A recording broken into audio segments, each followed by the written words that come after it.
الله الرحمن الرحيم نحمده ونصلي ونسلم على رسوله الكريم أما بعد أعوذ بالله من الشيطان الرجيم بسم الله الرحمن الرحيم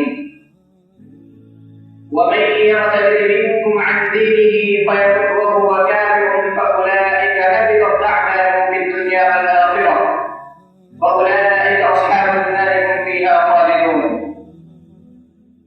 حضرات سامعین کرام اور اسٹیج پر دونوں افروز علماء اعظام،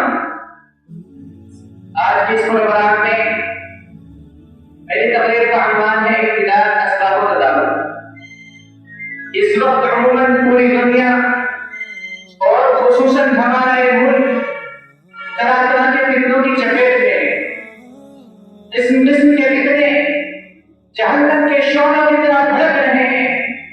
ملت اسلامیہ اس وقت فکری اور الحادی فتنوں سے دوچار ہے۔ عصر حاضر کے فتنوں والوں مذہب اسلام کی طرف ہے اور وہ دین اسلام کو جلا کر خاکستر کر دینے کی فکر میں ہے۔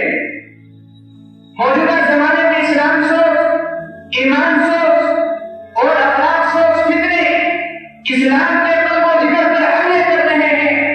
ان فتنوں میں ایک سنگین بلکہ نہایت سنگین فتنہ ابتداء کا ہے۔ آج مادیت اور الحاد ابتداء کا فتنہ اپنی پوری قوت اور شدت کے ساتھ ہمارے مسلمانوں کو کفر کے راستے پر دھکیل رہا ہے۔ آج مسلمان کے ساتھ نئے نئے روپ میں ہمارے سامنے آ رہا ہے اور ملت اسلامیہ کو توڑا دوسرا کر فلاح و نجات اور کامیابی و کامرانی کے راستے سے ہٹا کر تباہی و بربادی کے گڈھے میں جھونک رہا ہے۔ غضب ہے مرشدان قطبی، خدا تیرے قوم کو بچائے، بگاڑ کر تیرے مسلموں کو اپنی عزت بنا رہے ہیں۔ آج نہ جانے کن کی ہندو تنظیموں نے دن رات ایک کر کے ہمارے کتنے ہندو مسلمانوں کو مختلف حربے اپنا کر مذہب اسلام سے باہر کر دیا ہے۔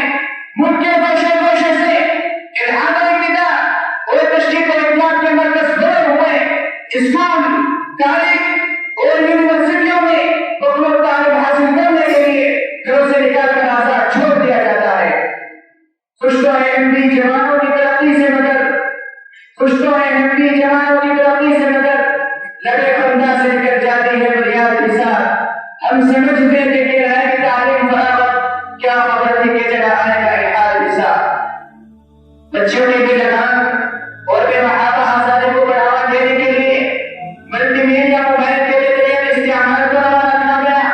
بے پردگی اور بے حجابی سے بے حیائی تک، بے حیائی سے بدکرداری تک، بدکرداری سے بددینی تک اور بددینی سے ارتداد تک کا سفر طے ہوتا گیا اور ان بچوں کے والدین خواب غفلت میں جگہ سوتے رہے۔ نہ ان بچوں کے تعلقات کی چھان بین کی، نہ ان کو اللہ رسول کی تعلیمات سے روشناس کرایا، نہ ان کے اپنے دل میں مولانا جانوں پر نظر رکھی، نہ ان کی مصروفیات و مشغولیات کا جائزہ لیا۔ نتیجہ یہ سامنے آیا کہ آج تقریباً ملک کے ہر خطے میں ہمارے بہنیں غیر مسلموں کے ساتھ تعلقات قائم کر کے ان کے ساتھ شادیاں کر رہی ہیں اور اس پر ان کو کوئی افسوس نہیں۔ تحریک اندر جمعیت علماء ہند کے رپورٹ کے مطابق 5 سال کے اول مسلم سماج نظم ہو گئی۔ بھوپال کے رپورٹ کے مطابق 100 سے زیادہ لڑکیوں نے اپنے دین و ایمان کا سودا کر کے غیر مسلموں سے شادی رچا لی۔ پونا میں یومیہ 15-20 کیس میرج کورٹ میں درج ہو کر رجسٹر ہو رہے ہیں اور دہلی سے متصل ایک ضلع کا جائزہ لیا گیا تو معلوم ہوا کہ صرف 18 ماہ میں 500 لڑکیوں نے دین و ایمان کا سودا کر کے غیر مسلموں سے شادی رچا لی۔